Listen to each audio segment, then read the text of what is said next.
Looks like it's about that time once again. Today, all we're going to be doing is reviewing because you have an exam on Thursday over the last section of the course.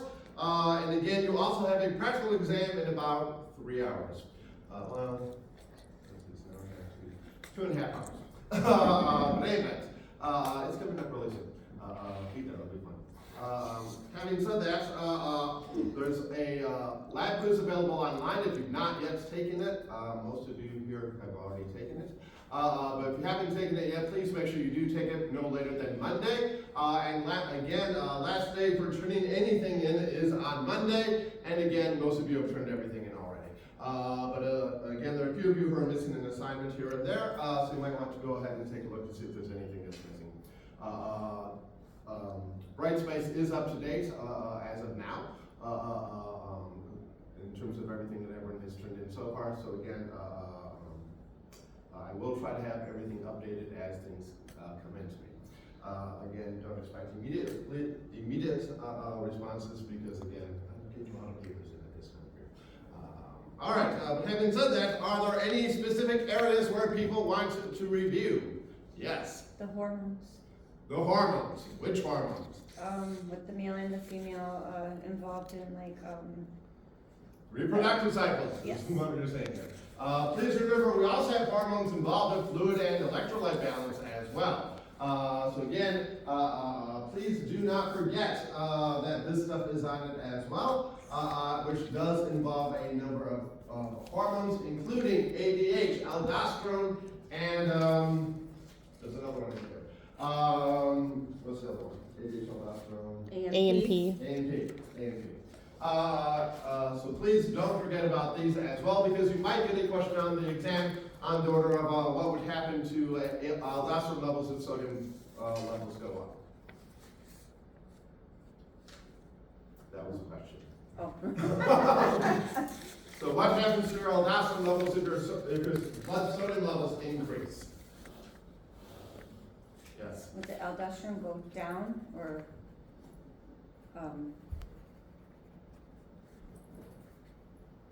the aldosterone makes you retain sodium to retain water.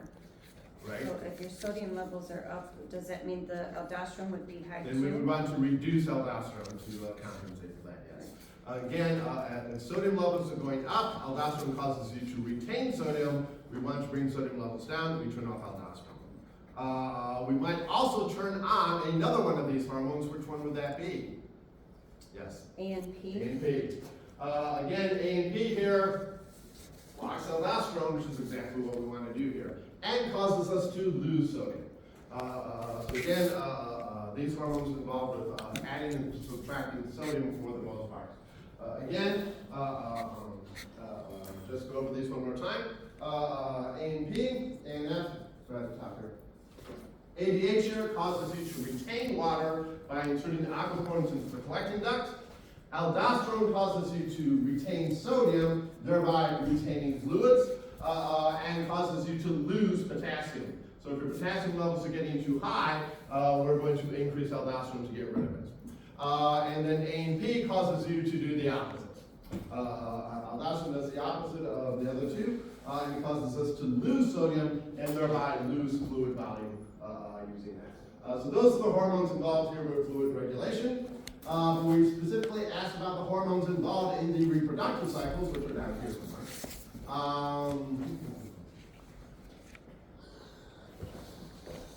It's in here somewhere.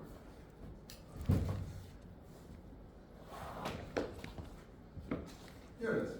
And it's all nicely put on here with another.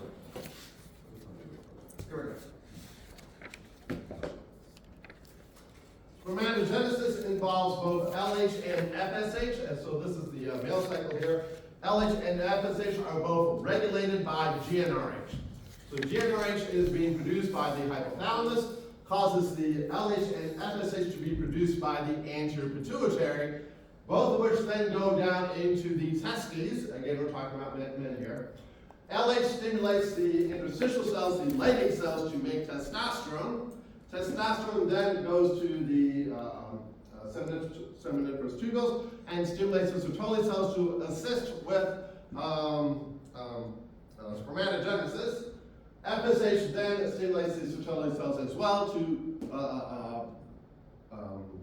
help with spermatogenesis, and also causes production of inhibin. Inhibin turns off the FSH, so we have a short loop feedback loop between inhibin and FSH here in the male. And again, where are these cells located? They're inside the seminiferous tubules, as you can see right here. The Sertoli cells, remember the spermatogonia are here on the outside of the spermatogonia, and the nerve cells are between them, helping to assist with spermatogenesis as those cells grow and develop and make their way up here to the top, where they then detach and go on their merry way. The Leydig cells are the ones that are on the outside of these seminiferous tubules. These are the ones that produce testosterone. Again, testosterone is produced by the Leydig cells. The Sertoli cells are responding to FSH and producing inhibin. And again, in the male, the hormones are relatively straightforward here. And again, nicely summarized on this figure. One more time. GnRH is being produced by the hypothalamus, causes production of FSH. FSH stimulates the Sertoli cells to basically keep things growing and moving along. And then it produces inhibin, which turns off the FSH. The LH then goes to the interstitial cells, produces testosterone, which then stimulates the Sertoli cells to do their thing and promote spermatogenesis, as well as all the other things that testosterone does, basically making men look like men instead of looking like women. So again, that is the male reproductive cycle. Again, that one is fairly straightforward. The female reproductive cycle is a little bit more complicated. And again, works instead of on a daily cycle, works on a monthly cycle. Where is it? And it's all nicely summarized in this figure right here, which we've seen before. Again, if we're talking about the same hormones, GnRH, FSH, and LH. Those are the main ones, and inhibin. Once again, GnRH is being produced by the anterior pituitary, causes production of FSH and LH. FSH, follicle stimulating hormone, stimulates development of the follicle, causes it to grow and enlarge. As that follicle begins to grow and enlarge, it starts making estrogen. Estrogen then comes down here and causes growth and repair of the endometrial lining, getting it ready to accept an incoming embryo. In addition to the estrogen being produced here, we also produce inhibin. And the follicle produces inhibin, which turns off the FSH, so we don't start another cycle. So again, inhibin is still turning off FSH. So the inhibin turns off the FSH. One of the follicles gets really nice and big up here at the top between estrogen and GnRH. There's a positive feedback cycle in here that causes a big surge in LH, which is followed by ovulation. So ovulation is triggered by a surge in LH. LH causes ovulation. When that occurs, the secondary oocyte is released, and the remains of the follicle, now under the influence of LH, turn into the corpus luteum. The corpus luteum continues to produce estrogen, continues to produce inhibin, and now also produces progesterone. The estrogen and progesterone maintain the uterine lining, and it is ready now to accept an incoming embryo. So long as we have the LH around, it will lead to, we will continue to have progesterone and estrogen production and inhibin to stop the FSH being produced. And our endometrial lining will be maintained as long as these hormones are present. If implantation occurs, it occurs about halfway across here, right about here, about a week after ovulation. If implantation does not occur, the embryo dies off. It was never fertilized in the first place, it's going to die off. In the absence of it, we are no longer going to be able to produce the LH because we won't have the HCG around to do that. As the corpus luteum begins to degrade, it stops making progesterone, it stops making estrogen, it stops making inhibin. As we stop making these hormones, we are no longer able to maintain the endometrial lining, and it sloughs off, starting the cycle over again. In the absence of the inhibin, FSH comes back up again. And we start the cycle over again with a new group of follicles. That is the female reproductive cycle. Again, a few more moving parts in that one. It takes a bit longer. Again, all of this is nicely shown on this figure as well. Again, one more time, generates from the hypothalamus, goes into pituitary, produces FSH and LH. FSH stimulates the follicles, which then produce estrogen. LH causes first ovulation and then formation of the corpus luteum, which then continues to make estrogen and also produces progesterone. Inhibin being produced by the follicle turns off the FSH, and the progesterone turns off the GnRH being produced up here. So again, we don't start another cycle. But otherwise, everything continues on until pregnancy ends. And again, all this is summarized on this slide as well. So those are the hormones involved. Did that answer your question? Mm-hmm. Anything else that people want to see specifically? In that case, let's go back to the beginning one more time and talk a bit about acid-base and fluid balance. Basically, fluid balance is fairly simple. Any water you take in has to be compensated for by essentially the urinary system. Is essentially what's going to be removing water. And the way we're going to manipulate our water balance is by manipulation of mainly sodium. Sodium is the primary ion in the extracellular space. Intracellularly, we have potassium instead of sodium, so we have potassium inside the cells, sodium on the outside of the cells. And they're always in osmotic equilibrium with each other. They will always, anytime we take away something from the extracellular space, it'll be replaced from the intracellular space, and vice versa. So again, we will always maintain these two in balance. Most of our water is hanging out inside the intracellular spaces inside of our cells, where we do not regulate it. We don't regulate the intracellular space. What we regulate is the extracellular space, specifically the plasma levels. We regulate blood plasma, and that is going to be responsible for the interstitial fluid, and our other fluids as well are going to be derived from the plasma. But again, the only place where we actually regulate anything is in the plasma, the liquid portion of the blood. And we regulate it predominantly through sodium. We do get contributions from the other electrolytes hanging out in here as well, but mainly it's going to be the sodium that we pay attention to. Why is it sodium that we're going to be paying attention to? Because in terms of our electrolytes, it's the vast majority of them. Again, so in terms of the plasma, lots of sodium, a little bit of the other ones in here. It's mainly sodium that we need to worry about. Again, anytime you add sodium, you retain more water. Anytime you lose sodium, you lose water along with the sodium. Water follows the salt. Again, we need about 2 liters of water a day. Or rather, we lose about 2.5 liters of water a day. Mainly we get it by drinking. Most of the rest comes through eating. Drinking and eating is where we get most of our water from, but we do actually generate some water as well. Through metabolic processes. It is a byproduct of some of our metabolic processes. Again, mainly about half of this is coming through drinking. If it's hot out and we're sweating a lot, we're going to lose more. If it's colder out, we're going to lose less. Again, environment is going to have a big difference, as well as anything else like activity levels make a big difference as well. When it comes to water loss, it is either sensible or insensible. Sensible meaning you know about it, things like urination, sweating heavily, those are sensible water losses. Insensible are things that we're not particularly aware of, like breathing.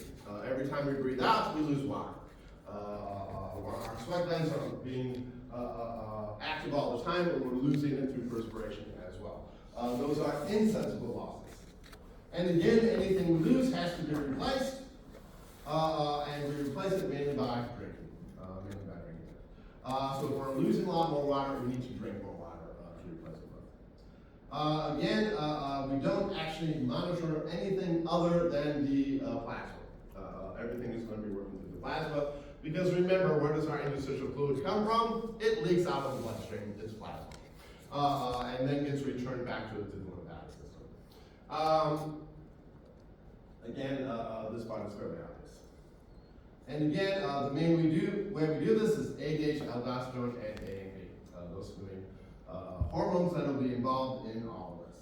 Again, ADH causes us to retain water by inserting aquaporin into the collecting ducts. In other words, making the collecting ducts more permeable, so as they pass through the medulla of the kidneys, we retain more of the water.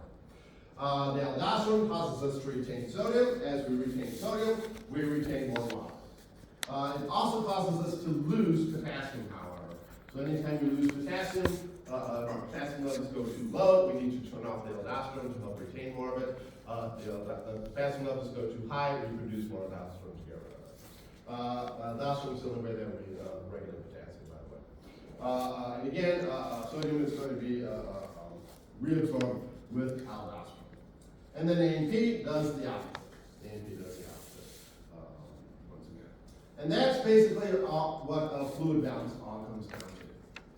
Another thing we need to pay attention to is acid-base balance. Make sure you know the difference between an acid and a base. What's the difference between an acid and a base? Yes? Acids give up hydrogen ions, And bases bases add. absorb hydrogen ion. Exactly. Acids are the things that give up hydrogen ion. In other words, they have a low pH. And by low, I mean below 7. pH of 7 is neutral. That's pure water. It has a pH of 7. Anything below that is an acid. Anything above a pH of 7 is a base. So when we're talking bases, it's something above 7. However, when we're talking about blood, what's the pH of blood normally? Yes. 7.35, 7.4.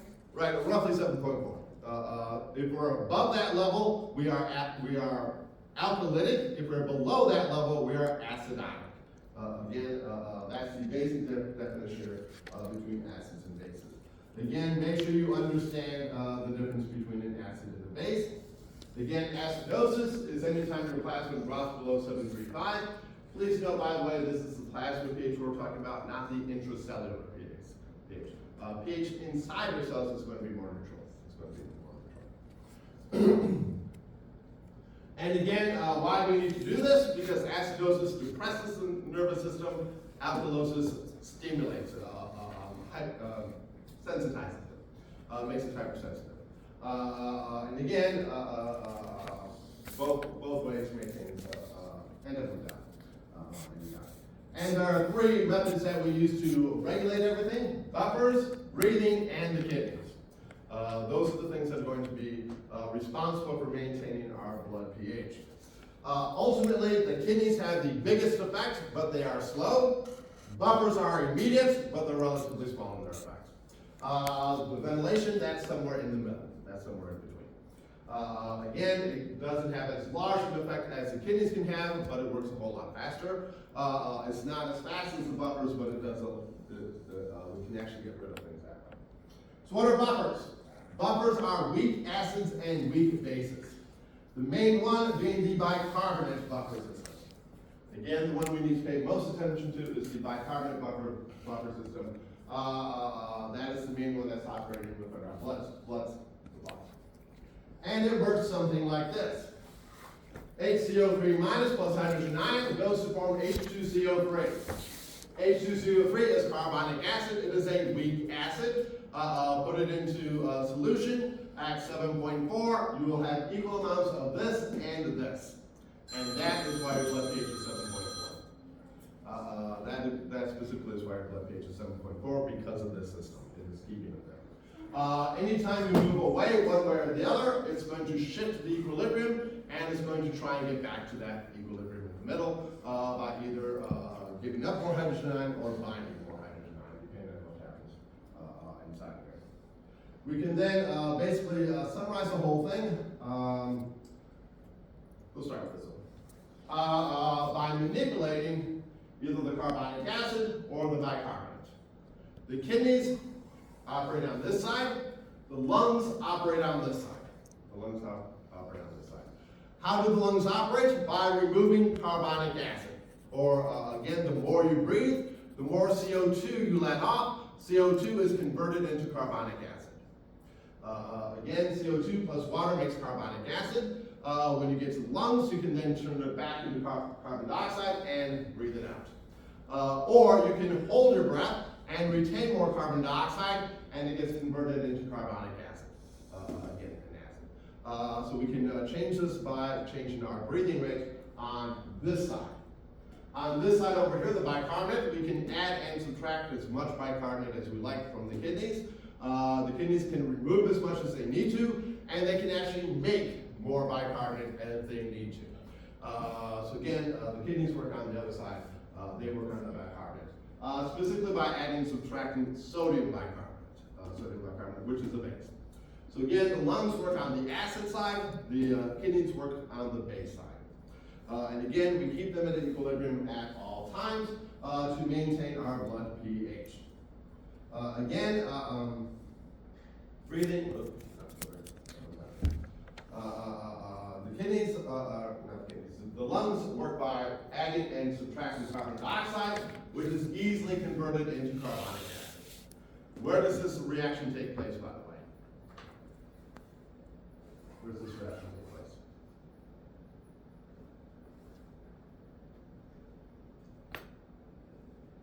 The enzyme that causes this is called carbonic anhydrase.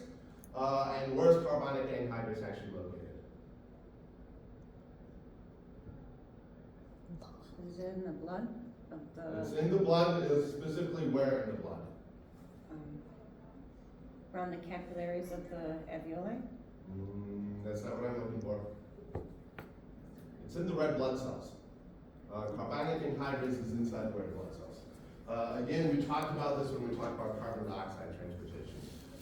It is converted into carbonic acid, which then dissociates into the bicarbonate inside the red blood cells.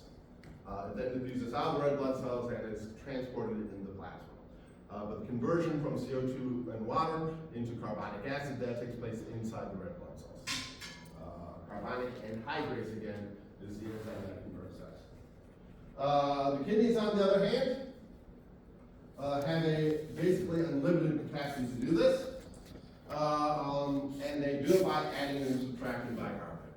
They add and subtract bicarbonate. Again, if we need to increase the pH, i.e. we need it to be more basic, we put in more bicarbonate, we retain all the bicarbonate, and we can make bicarbonate as needed. If we need the pH to come down, we remove the bicarbonate, we remove the base. Remember, removing the base is the same as adding an acid. They have the same effects. And we can get rid of as much of the bicarbonate as we want, but this does take time. This does take time. This is not immediate. All right. When it comes to acidosis and alkalosis, there are two forms of it, respiratory and metabolic. Acidosis means the pH is below 735. Anytime your pH drops below 735, that is known as acidosis. And there are two ways of doing it. You can hold your breath, retain too much carbon dioxide, convert it into carbonic acid again, and the pH drops. That is respiratory. So respiratory acidosis simply means you're not breathing enough. You're not breathing enough and you're not getting rid of it. Metabolic is anything else. Anything else. So again, respiratory means the problem is with the carbonic acid. You've either put too much in or you've taken too much out. Metabolic is something else. And again, it could be just about anything else you can think of that might change the pH. If you exercise very heavily, you produce lactic acid. If you are in starvation mode, you're producing ketone acids. If you have diarrhea, you're losing bicarbonate. Again, losing the base is the same as adding an acid. In the other direction, we could have alkalosis going on, same idea, only in the other direction. For alkalosis, again, same idea, respiratory, you're breathing too much, and you're losing too much CO2. So as you're losing CO2, you're losing carbonic acid, pH is going up. Metabolic, most common, you're vomiting, and you're losing all your stomach acid, and again, as you replace that, causes the blood pH to go So again, same idea, just in the other direction. How can you tell the difference? Well, it's actually quite simple. If you have respiratory acidosis, we're going to see an increase in carbon dioxide and a decrease in the pH. So the CO2 goes up, the pH goes down, that's respiratory problem. If the CO2 goes up and the pH is going up at the same time, wrong direction because that's alkalosis. But if the CO2 is going down and the pH is going down, that is a metabolic problem. That's a metabolic problem. So by looking at the pH and the carbon dioxide levels, you can tell is it respiratory or is it metabolic. If they're going in the same direction, it's a metabolic problem. If they're going in opposite directions, it's a respiratory problem. And again, so for alkalosis here, if the pH is going down, the pH is going up, but the CO2 is going down, that is a respiratory problem. If it's going in the other direction, if the pH is going up and the bicarbonate is also going up, then it is a metabolic problem. It's a metabolic problem. Again, in respiratory, the problem is with the carbon dioxide levels. In the metabolic case, we are using carbon dioxide to compensate for whatever the initial problem is, whatever the actual problem is. And that is how we maintain our blood pH. Again, a very, very important thing for us overall. Again, those of you who are going into nursing, and especially respiratory therapy, these are very important concepts. Make sure you understand this. All right, so that's alkalosis and acidosis. Then we have the reproductive systems. Again, going to the top here again. The whole point of all this is again to make new people. When we're talking about reproduction, we need to talk about the gonads, the ducts, the accessory glands, and the perineal structures, both male and female, which are obviously very different, male and female. In the male, the gonads are the testes, and the females, they are the ovaries, and their main function is to produce the what are known as the gametes. The gametes are sperm in men, ova in women. So we have the microgamete and the megagamete. Number two, they produce hormones. They produce these same sex hormones. Again, we get our opposite sex hormones from the adrenal glands. We get our same sex hormones from the gonads. So if you're a female, you're getting your estrogen and your progesterones from the ovaries. If you're male, you're getting from the adrenal glands, and not nearly as much. If you're male, you're getting your testosterone from the testes. If you're female, you're getting it from the adrenal gland. But again, the difference is not in which hormones we have, it is in how much of them do we have. Men have lots more testosterone, women have lots more estrogen.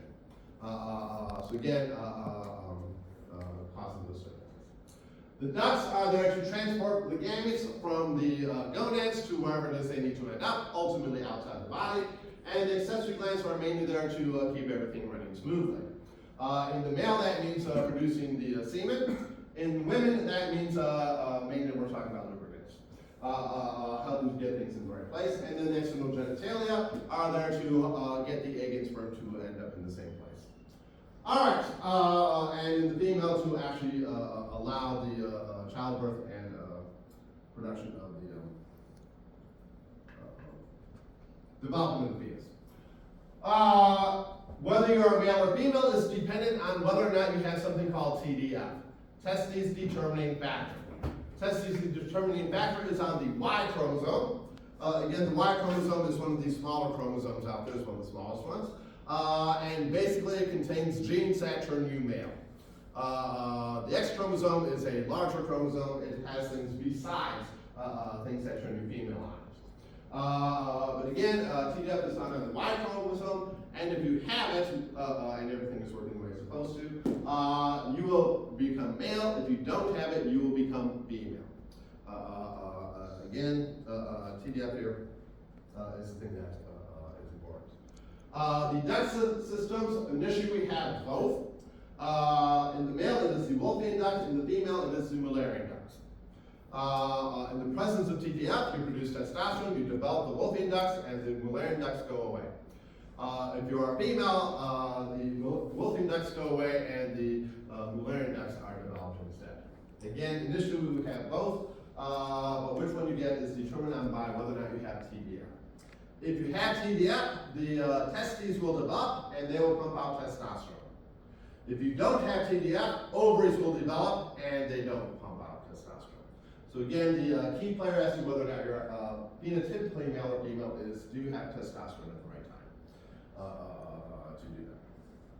So in the presence of TDF, you turn male, you develop testes, which then produce testosterone, which makes you male, and there's something called MIF, which is Mullerian inhibition factor. It turns off the female program. So MIF turns off the female tract, and the testosterone turns on the male developmental pathways. In the absence of TDF, we do the opposite. In the absence of TDF, there's no testosterone, no MIF, which means the Mullerian pathway is allowed to develop. And you develop this, and in the absence of testosterone, we do not develop the fallopian ducts. So again, and you turn female. All right. Speaking of the males more specifically, again, we have the testes are now the gonads. The ducts are the epididymis, ductus deferens, ejaculatory duct, and urethra. There to conduct the sperm from the testes out of the body. We have several accessory organs here that add, basically produce the semen, and then we have the penis and the scrotum helping to things to operate the way they should. And it looks something like this. So again, the testes are down here. This is where the sperm are actually produced. They're produced here inside the testes. As they're being produced, you'll notice they're hanging out here outside of the body cavity in what is known as the scrotum. The scrotum is there to regulate the temperature. The scrotum is there to regulate the temperature. There are two muscles involved in temperature regulation here. The dardos is a smooth muscle, and the cremaster, which is a skeletal muscle. The dardos sits just underneath the skin of the testes here, and it is temperature sensitive. As the temperature drops, it contracts and draws the testes closest up to the body, keeping them warmer. The cremaster comes down from above, is an extension of the internal oblique muscle coming down from above, and it pulls up instead. But again, we need to keep the testes a little bit cooler for optimal sperm production. Down here. Once the testes make the sperm, and it takes about 2 months to produce a sperm from spermatogonia to a functional sperm, takes about 2 months. They are then stored here in the epididymis, which is this common-shaped structure on the back of the testes. The epididymis stores the sperm, and they undergo their final functional maturation. As these sperm are leaving the testes, they're not quite ready to impregnate an egg yet. They do have to hang out in the epididymis for a while before they're actually ready to be used. Upon appropriate stimulation, they will then make their way out of the epididymis and run up through the ductus deferens, wrap around the back of the bladder, and join up here with what is known as the seminal vesicles back here on the backside. The seminal vesicles produce about 70% of the semen. Most of the fluids of the semen come from the seminal vesicles. Where the ductus deferens and the seminal vesicles meet, that is then the ejaculatory duct that then passes through this gland right here called the prostate, which adds another 20-25% fluids into the semen. We then enter, go from the ejaculatory duct into the urethra and out the body along that way. Helping us along, we have this other little gland right here. This is the vulval urethral gland. It is predominantly producing a lubricant. It's producing a lubricant. And it's adding maybe 5% or so to the volume of the semen. It also is going to be producing bicarbonate to help neutralize any acidity that might be inside the urethra. Again, the urethra is also used as a urinary structure, so it is carrying urine. Urine is usually acidic. And sperm do not like acid. So we want to neutralize that acidity before the sperm arrives. All right, and that is the male structures from this view hanging out right here. Again, so as we're making our way out, taking a little closer look here at the testes. The testes look something like this. First of all, on the outside, we have this nice white covering out here. This is the tunica albuginea. Tunica albuginea is also present on the ovaries. because both the ovaries and the testes started out as the same structure.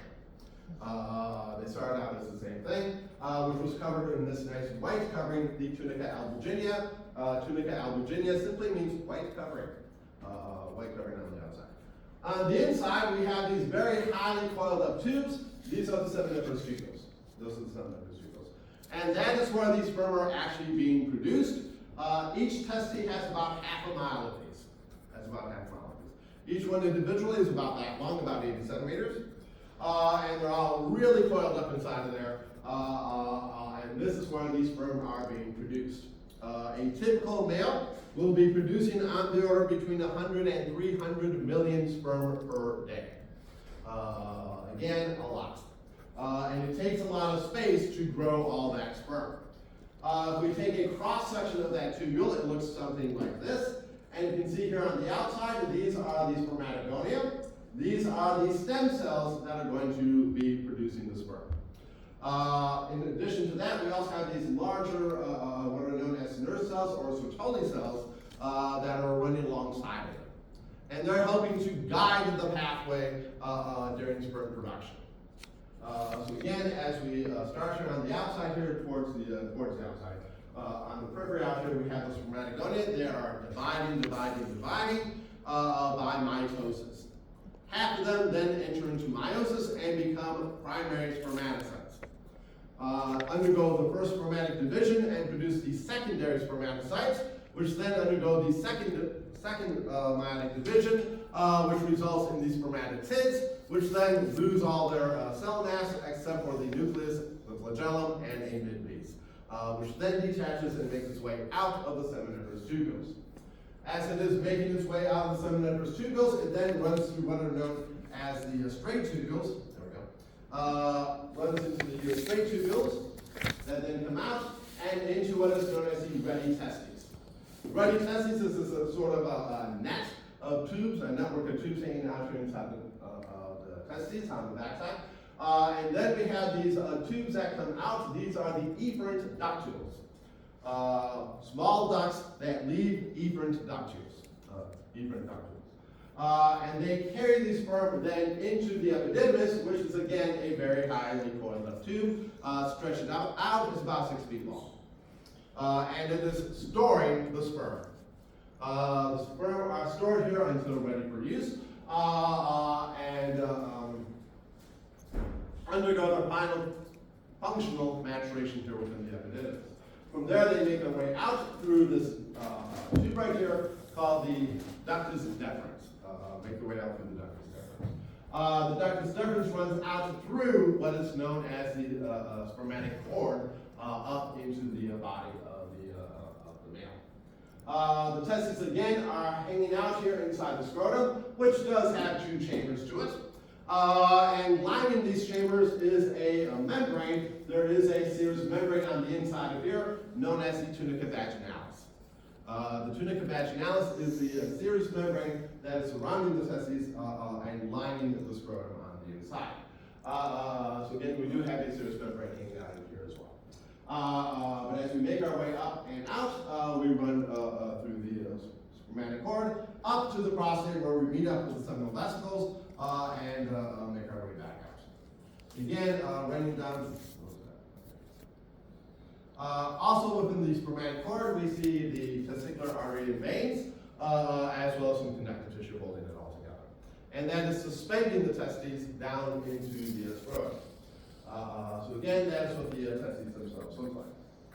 Making our way back up to the outside, we go up into the body, wrap around the back of the bladder, and this is where the seminal vesicles are hanging out here on the back side of the bladder. These are the seminal vesicles. Again, the seminal vesicles and the prostate here are responsible for producing the semen.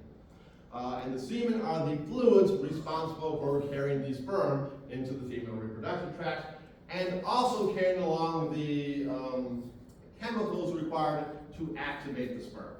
Again, as the sperm are hanging out inside the epididymis, they're just hanging out there. They're not actually doing anything. If we want them to start swimming around and working really well, we need to feed them, essentially, and activate them. And that is using the fluids being produced by mainly the seminal vesicles, as well as the prostate down here. And one other gland is the vulvar gland down here. Again, that's mainly producing lubricant, helping everything to flow out more easily. So as we are producing our sperm, it takes this pathway on the way out. You should know this order. One more time, we start with the seminiferous tubules, that is where the spermatogonia are hanging out, the stem cells. They then detach, enter into the tubuli recti, or the straight tubules, and go into the ready testes. From the ready testes, we exit the testes through the efferent ductules. Again, the top four up here are all inside the testes. We then enter into the epididymis, where they are stored. Upon appropriate stimulation, then they move into the ductus deferens, into the ejaculatory duct, which processes the prostate, and this is where we add in the fluids from the prostate and the seminal vesicles. We then enter into the prostatic urethra, the membranous urethra, and then the spongy urethra, making our way out, and that is where we put in the output from the vulvar urethra glands. Are going in at basically the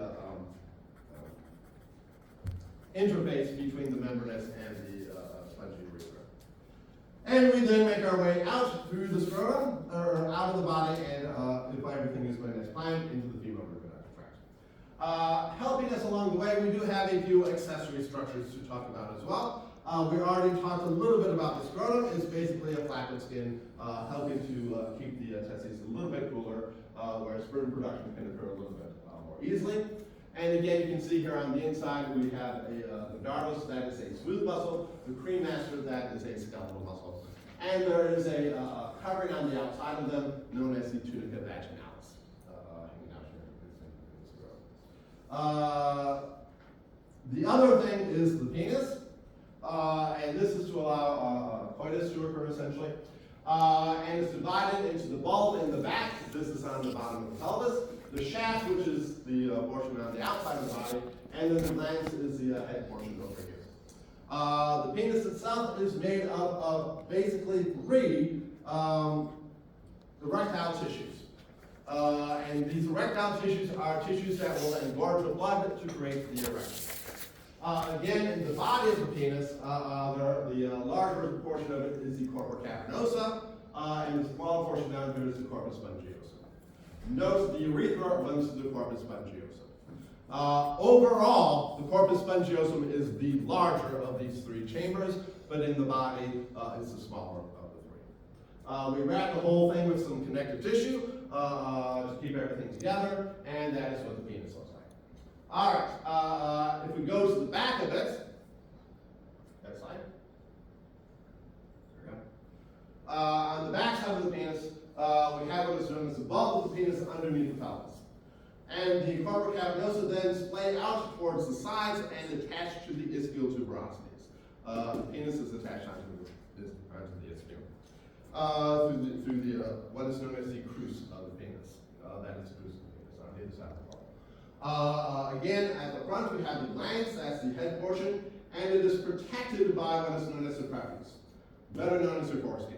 The prepuce is the foreskin, and it is there basically so that during development it doesn't get damaged.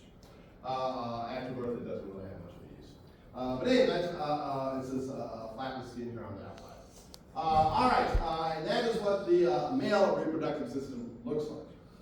Again, this is all dependent on having testosterone, which in addition to producing these structures in the first place, helps to maintain the male reproductive tract and produce the male secondary sexual characteristics.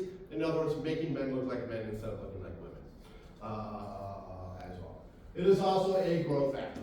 It does lead to the greater muscle mass in men. Men have a greater muscle mass than women generally because of testosterone. This growth factor. And it also leads to things like it's responsible for the sex drive and greater aggression as well. All right, so that is what the testosterone is doing, and the whole point of all this is to make sperm. Sperm will look something like this. It has three parts. It has a head region which contains the nucleus, a mid-piece which is full of mitochondria, and then a tail section. The tail is a flagellum. That tail is to allow them to swim. The mid-piece is there to power the tail, and the head contains the genetic material. Covering the head like a cap is what is known as the acrosome. The acrosome is this cap on the end of the head here, and it contains enzymes allowing it to penetrate the corona radiata and the zona pellucida, which are surrounding the ovum as it is being produced. So again, it's allowing fertilization to occur by eating through those outer layers on its way. And that is what the sperm looks like. Again, I'm not going to go over mitosis and meiosis again. You already know, you're aware of all this. Again, note we do have crossing over events that occur during prophase 1. These crossover events do occur during prophase 1. When sperm are produced, there are haploid cells. This is very different from what happens in women with production of the oocytes. The oocytes, in the male, we take one spermatogonia, end up with 4 haploid sperm, all of which are perfectly functional sperm.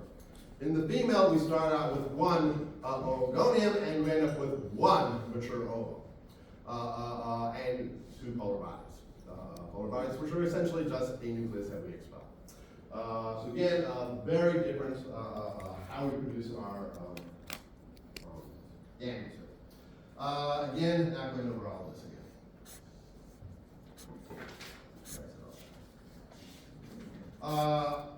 Again, a bunch of hormones, we already went over these, involved in maintaining all of these structures as well. And again, in the male, it is a daily cycle. These hormones go up and down on a daily cycle.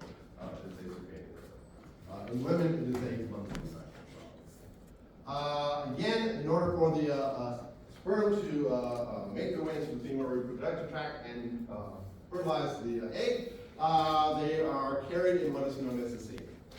And the semen is produced predominantly through the seminal tubules and the prostate. And it contains, the sperm has a basic pH because again, sperm don't like acid. It contains nutrients, particularly fructose, various buffers, and some other chemicals in here to increase the sperm motility, as well as to form what is known as a soft plug. Again, coming out of the seminal vesicles, that's where we get our prostaglandins, our fibrinogen, and our fructose. The prostate is mainly adding clotting factors to produce that soft plug.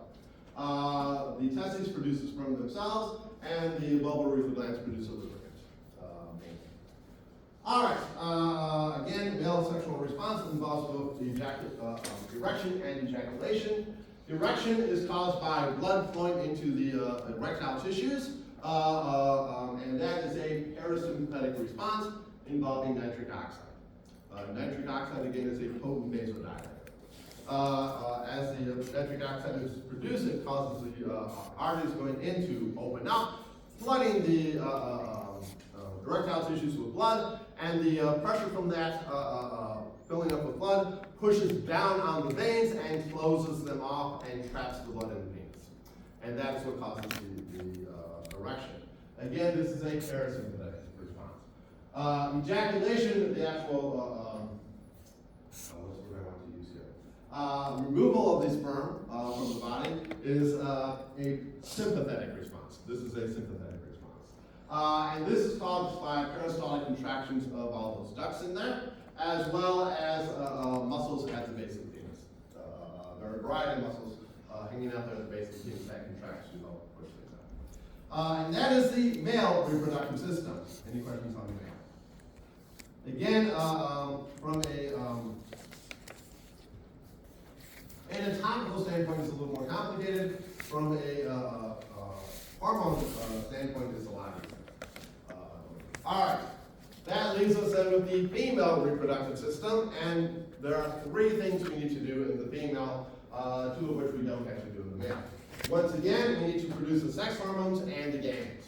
We have to produce the eggs and the hormones involved doing it. Because we give live birth, we also need to support the embryo and then the developing fetus afterwards. So again, the males don't do this. The male produces sperm, that's it. In women, they also have to carry the infant to term. And after birth, produce milk, because we're mammals, have to produce milk as well. all of which involves a number of structures.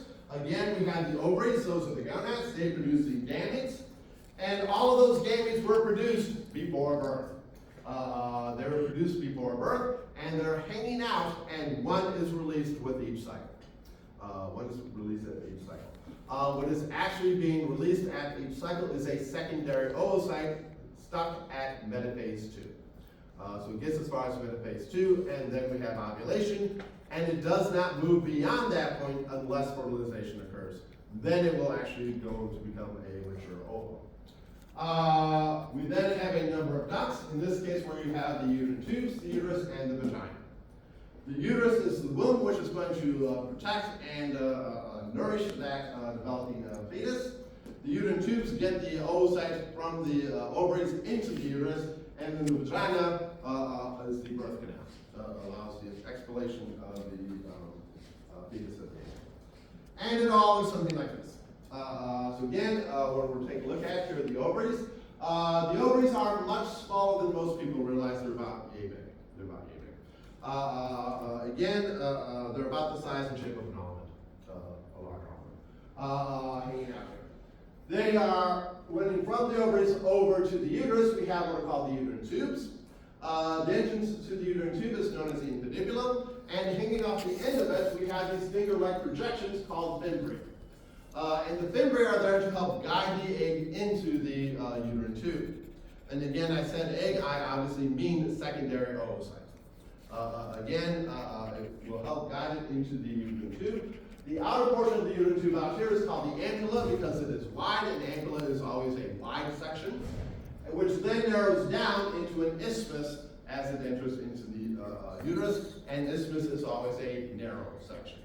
So again, we have an ampulla and an isthmus. And why do we need these fimbriae out here? Because the uterine tubes and the ovaries are not attached to each other.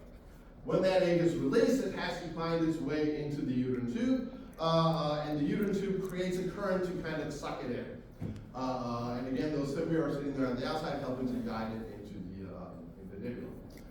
If fertilization occurs, it typically occurs right about here, inside the ampulla of the uterine tube. Once the secondary oocyte is released, it is viable for about a day and a half. After that, it is no longer viable and degrades. If it is fertilized, it's not going to get much beyond, to get from the ovary into the uterus takes about a week to 10 days. It takes a week or so to get there. So in order for it to get fertilized, it's going to end up being over here where fertilization is going to happen, simply because of the timing involved. By the way, sperm can survive within the female reproductive tract for about 48 hours, for about 2 days. Which means that there is a roughly 2.5 day fertile period, a day before ovulation, a day after ovulation, for fertilization to occur.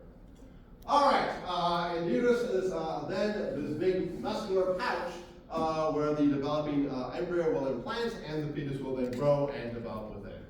Again, this is a muscular pouch. It has a fundus on the end, a dome shape on the end over here, which is towards the front of the body. The cervix is bulging out into the vagina. Again, that is on the back side of it. It also has an isthmus, which is the narrow portion down here.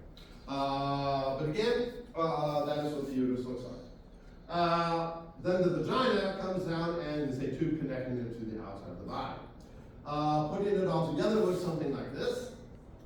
Again, here's the ovaries on the side of the abdomen. The uterine tubes then can conduct the embryo into the uterus, and you can see we have 3 layers here inside the uterus. The innermost is known as the endometrium, and that is where implantation will occur. The endometrium is the portion of the uterus that is sloughed off with every menstrual cycle. Again, it will grow and slough off every month unless there is a pregnancy. Most of the width is the myometrium, and that is smooth muscle. And again, that smooth muscle is to produce the contractions involved in childbirth. And then on the outside, we have what is known as the perimetrium, which is the epithelial covering of the uterus here. Because as all organs do, there's an epithelial lining on the All right, and those are the layers of the uterus. Again, the cervix of it bulges into the vagina, which is just a muscular tube coming in here. You'll notice there's a space between the cervix and the wall of the vagina. That is known as the fornix. That is what is known as the fornix. So the fornix is the space between the cervix and the vaginal wall. That's the fornix. And again, the opening to the vagina is down here in what is known as the vestibule. The vestibule is covered by two plaques known as the labia. The labia minora is the inner one, which is thin and hairless. The thicker outer portion and hairier portion is the labia majora. So we have the labia majora and the labia minora covering the vestibule. Also inside the vestibule, at the front, we have this structure right here. This is the clitoris. The clitoris is the homologous structure that in the male turns into the glans penis. So in the male that would become the penis, in the female it doesn't, and it becomes the clitoris instead. Then behind that we have the opening to the urethra, and then we have the opening to the vagina towards the back of the vestibule here.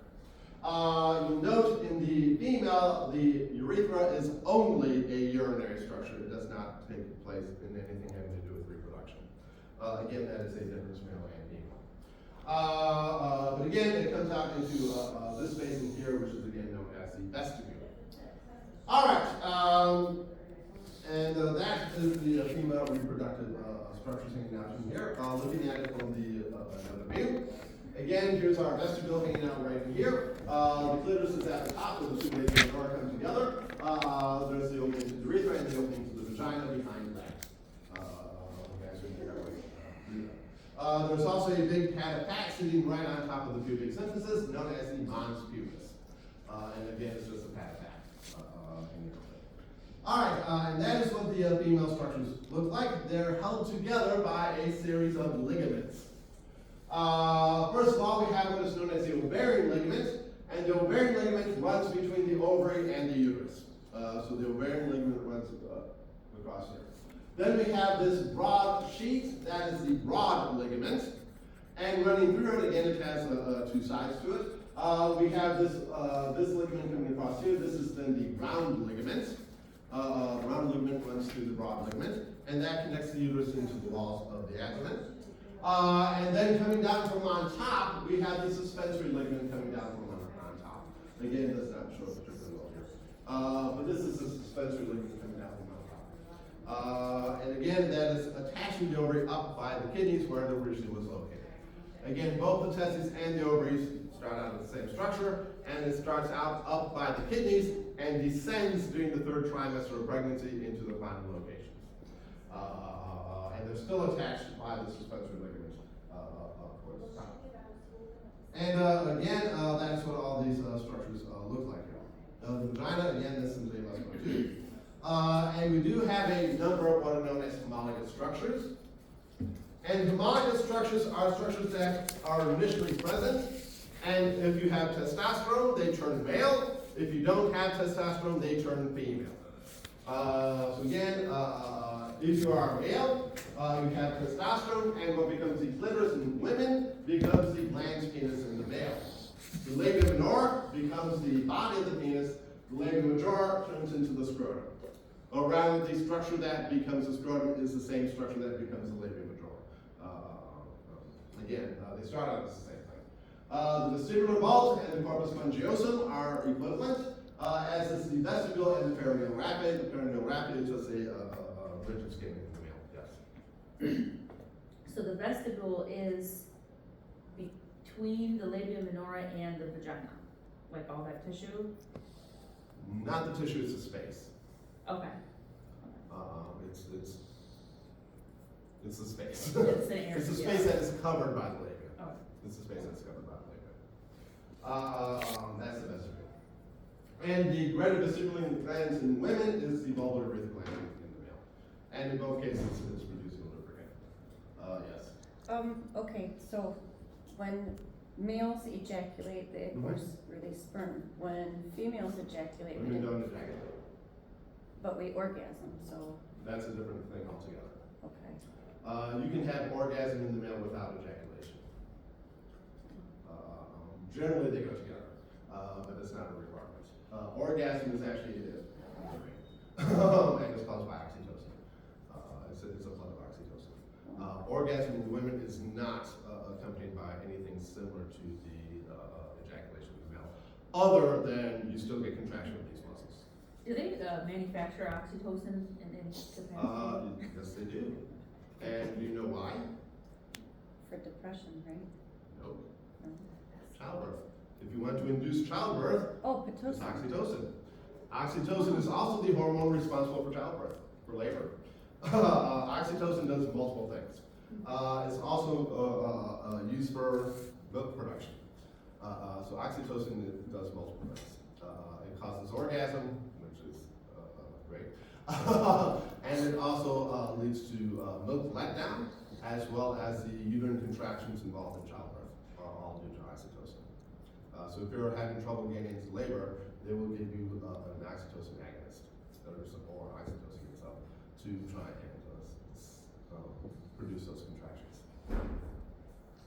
All right, so those are the molecular structures. Again, you know what they are.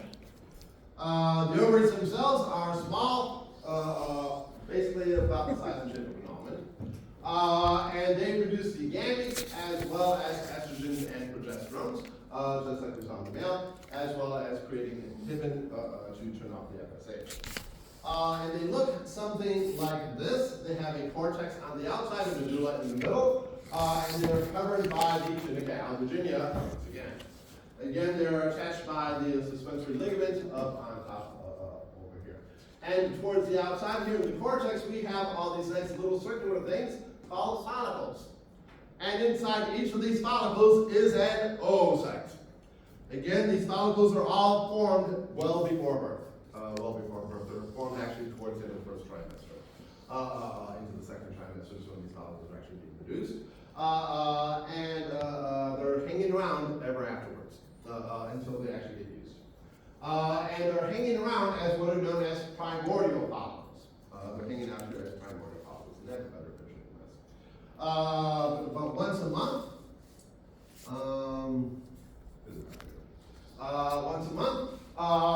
starting at puberty, these primordial follicles, which are nice and small, each containing a oocyte.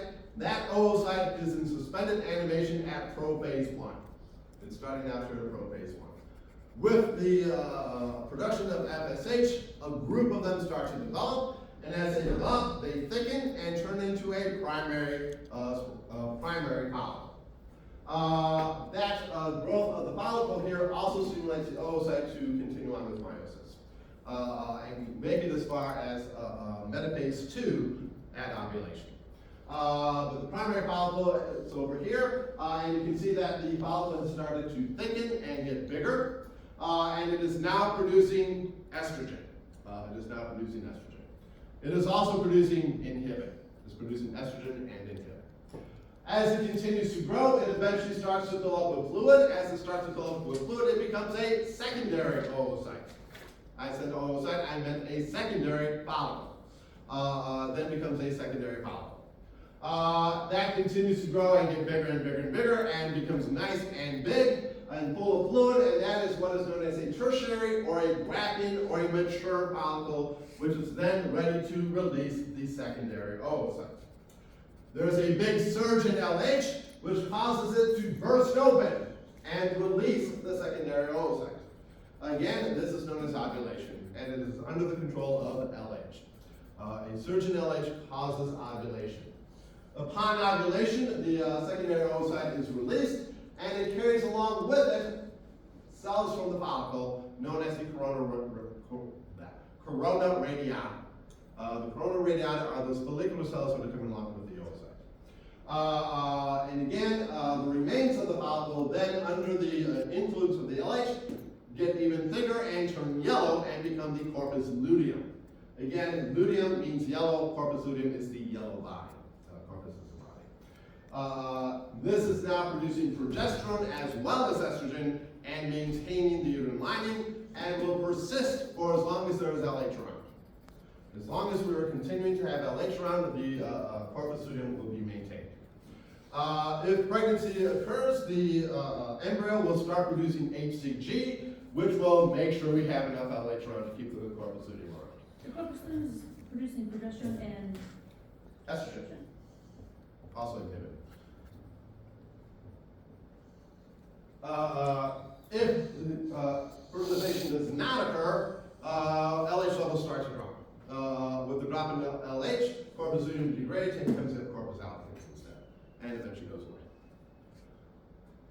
So that is the ovarian cycle. This goes along with the uterine cycle. Again, the ovarian cycle and the uterine cycle go together. The uterine cycle itself is divided into 3 phases. The menstrual phase, that is when we have the sloughing off of the endometrial lining, lasts 1 to 4 days, depending on the period. The proliferative stage is when we grow and repair the endometrial lining. And the secretory phase is then what comes after ovulation, as we are now ready to receive that incoming embryo. The ovarian cycle occurs at the same time and is also divided into 3 phases, and apparently I skipped it up here somewhere. There it is. We have the follicular phase, where we have the follicle growing and developing. We have ovulation in the middle, and then post-ovulation we have the luteal phase, where the corpus luteum is present. Again, the hormones being produced by the ovarian cycle regulate the uterine cycle. And when we're talking about the menstrual cycle, we're really talking about the uterine cycle. We're talking about the uterine cycle. But again, the ovarian cycle and the uterine cycle occur at the same time, because one controls the other. And again, this is all nicely summarized in this figure right here. Make sure you understand how this figure works. One more time. GnRH causes production of FSH and LH. FSH causes the follicle to grow and develop. It starts out as a primordial follicle, turns into a primary follicle, fills with fluid, becomes a secondary follicle, gets even bigger, becomes a tertiary or a mature follicle. As it is doing so, it is producing estrogen, which is causing growth and repair of the endometrial lining. It is also producing inhibin to turn off any other follicles that might be starting to develop. So only one follicle will go to maturity. At the middle of the cycle, there's a big surge in LH, which causes ovulation, release of the secondary oocytes. Upon ovulation, the remains of the follicle, under the influence of the LH, then turns into the corpus luteum, which now continues to make the estrogen and also produces progesterone, and still makes inhibin as well, to prevent a new cycle from starting. Again, the progesterone and the estrogen maintain the uterine lining and put us into that secretory phase, ready to nourish an incoming embryo. If the embryo does not arrive, after about a week to 10 days, the LH level will start to drop down again, and we stop being able to maintain the progesterone, stop making the estrogen, and we're unable to maintain the uterine lining, and it sloughs off, starting the cycle over again. If embryo does occur, it makes HCG, which mimics the LH, and maintains production of progesterone and estrogen. It maintains the corpus luteum, and we continue this phase throughout pregnancy, until the end of pregnancy. So those are the hormones being involved here. Again, those are the hormones coming out of the ovaries and the anterior pituitary. Again, all summarized on this figure right here. You might want to take a look at that, and that one too. Again, estrogen is doing for women what testosterone is doing for men. It's making women look like women and maintaining the female sexual characteristics, as well as causing growth and repair of the endometrium. It also increases the libido, increases the sex drive, and is also a growth factor. Again, not as potent as testosterone as a growth factor, but it does lead us from going being this big to being this big. All right. So that is what is happening with the uterus. Getting the embryo to the uterus are the uterine tubes, and they are ciliated on the inside, of which the ciliates are sweep and create a current. We also have peristalsis occurring in there, helping to draw that egg in and move it along towards the uterus. Again, it takes about a week to get through the uterine tube and into the uterus, where implantation will occur, and then development occurs after that. The other thing that is involved is making milk. Lactation or milk production involves a number of structures in here. Starting with the breast, it is divided by the suspensory ligaments into lobes. Inside each lobe, we have what looks like a little cluster of grapes in here. Those grapes are the lobules. Those are the lactiferous glands themselves. Lactiferous glands, these are modified sweat glands. These are modified sweat glands. And they produce the milk itself. Again, between pregnancies, these are basically dormant. By the way, men also have all of these structures as well. Men have these structures as well as women. Give men the right set of hormones, men can produce milk. But normally those set of hormones are not present. Each of these lobules then feeds into what is known as the lactiferous duct, at the end of which is what is known as the lactiferous sinus, which is this swollen portion just behind the nipple. And that is where the milk gathers. With the suckling of the infant, the milk, those lactiferous sinuses will contract and squeeze the milk out through the nipple. Each of these ducts has a separate opening through the nipple. So there's not one big duct coming out, there's a bunch more. And that is basically what the breast looks like. Again, milk production itself is under the control of a variety of hormones.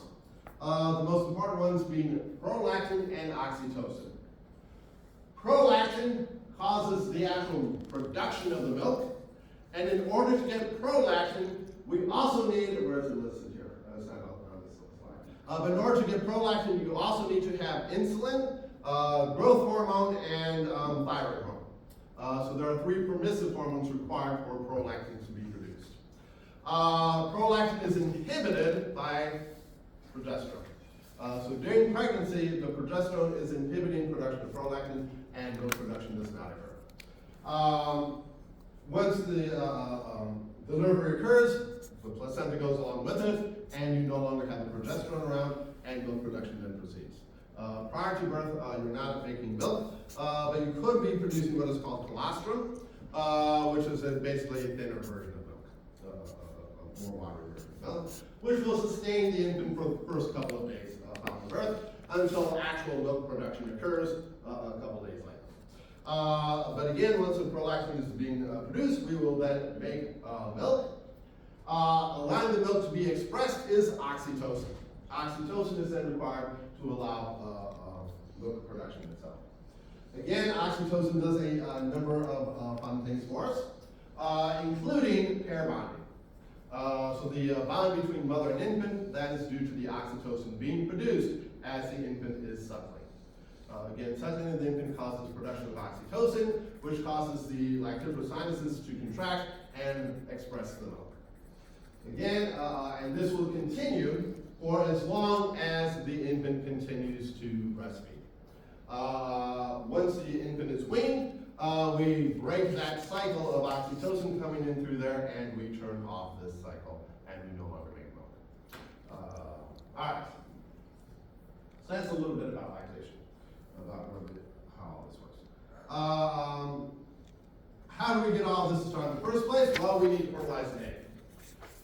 Fertilization requires that the sperm, first of all, become capacitated. Capacitation means activation of the sperm, essentially. And only about 10% of the sperm become capacitated and able to swim, find that egg, and then inject the nucleus into the egg. Again, this occurs within the female reproductive tract. So this occurs post-ejaculation. This happens inside the female reproductive tract. It takes about 7 hours. Once that occurs, the sperm can survive for about 2 days. What happens at fertilization? Well, again, the sperm will swim their way up through the vagina, through the cervix, up through the uterus, find their way into the uterine tubes, into the ampulla, where hopefully there is an egg waiting. Or rather, a secondary oocyte is waiting. The acrosome will release the enzymes that allow it to penetrate these outer layers. Again, that's the corona radiata and the zona pellucida. And the first one that gets there will inject its nucleus into the secondary oocyte, which will then immediately change its chemical composition of the membrane. to prevent any other sperm from getting in. It will also stimulate the final stages of meiosis and ejection of the second polar body. We only complete meiosis after fertilization. So fertilization has to occur before meiosis becomes complete. At this point, we then have a mature ovum for a few hours before the nucleus of the sperm and the nucleus of the oocyte come together and create the zygote. The zygote is a fertilized egg, which immediately starts to undergo cleavage. What's cleavage? Cell division. It starts to divide. And then the resulting from that will be a 2-cell embryo, which will then become a 4-cell, and then an 8-cell, and then a 16-cell embryo as it continues to divide and divide and divide. Note, it is dividing, it is not growing at this point because there's no nutrition coming in. It is still making its way through the uterine tube. It will not start to grow until implantation occurs. We will not get any actual growth rate until implantation occurs. But again, initially we have the zygote being formed from the fusion of the 2 nuclei. And then we have to go cleavage, and we divide, and we get a nice ball of cells called a morula. A morula is a solid sphere of cells. That will then start to hollow out, and we'll get an opening on the inside. When this occurs, we go from being a morula to being a blastocyst. A blastocyst is then a hollow sphere of cells. Inside that blastocyst, let's switch to the next slide. That blastocyst then looks something like this. On the outside, we have this layer of cells on the outside. That is known as the trophoblast. And on the inside, we have what is known as the inner cell mass. That inner cell mass is what will eventually develop into the fetus. Will be derived from the inner cell mass. Again, this is the stage at which implantation will occur. It occurs at this stage. We get as far as the blastocyst stage before we actually implant. And what do I mean by implantation? Attaching to the wall of the uterus and digging our way in. The whole process takes a couple of days for the implantation to occur. Again, the uterus at this point has been sitting around, getting lots of blood flowing into it, getting a nice thick endometrium, secreting lots of good stuff for that embryo to start to feed on and grow and develop. Again, it is being fed here by the arteries going into the endometrium. The functional zone out here, that's the portion that is regrown every month. The basilar zone, that sticks around behind to provide the cells to regrow again later on in the endometrium. All right, as we continue developing, we go through several distinct phases, starting with what is known as the embryonic phase.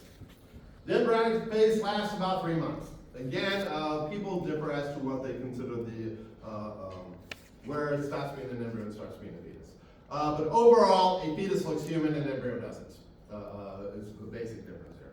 And that switch occurs at roughly 3 months in. Roughly 3 months to start with. One of the things that happens quite early on is something called gastrulation. What happens is as that inner cell masses continue to develop, it develops into what is known as an embryonic disc, which has a couple of layers that then fold in on themselves to create 3 distinct layers. Those 3 distinct layers are the endoderm, the mesoderm, and the ectoderm. The endoderm becomes the digestive system, the respiratory system, things like the liver. The mesoderm becomes the muscles and the gonads. The ectoderm becomes the skin and the nervous system. Again, by the time we get to gastrulation, we have differentiated to the point where these cells know what they're going to become. And if you remove them, put them someplace else, they don't go back, they stay at whatever it is they decided that they're going to become. And they will eventually choose the fat system. Again, gastrulation here is one of those places where things can go horribly, horribly wrong. And again, this occurs about 2 weeks into it. And if this does not occur correctly, embryo fails and washes out. The last 6 months or so is the fetal period, where basically everything has been laid down and we now just need to get it big enough and mature enough to where it can survive outside the womb. And again, that takes some time. The whole thing here takes about 9.5 to 10 months to grow a new infant. All right, again, implantation is occurring here at the embryonic stage. And down here by age 9, you can see that inner cell mass here has developed into a nice circular structure here known as the embryonic disc. We then start to separate and develop various types of membranes hanging out in here as well. First of all, we have what is known as the yolk sac that will eventually get absorbed into the gut. Over on this side over here, we are forming the amniotic cavity, which will eventually expand and completely envelop the entire fetus. It is filled with amniotic fluid. On the outside here, the trophoblast is turning into the chorion, which will give rise to the placenta. And then, not shown on this view because we're not far enough along, we will have another little pocket in there known as the entourage, which becomes the urinary bladder. And it is a waste disposal site. It's a waste disposal site. Again, as time goes on, we continue to get bigger and bigger and bigger. We develop we start to see development here on whatever day this is. By week 2, we're starting to develop what's known as the umbilical stalk, which will eventually become the umbilical cord. And we are starting to see development of the placenta. Development of the placenta itself takes about 3 months.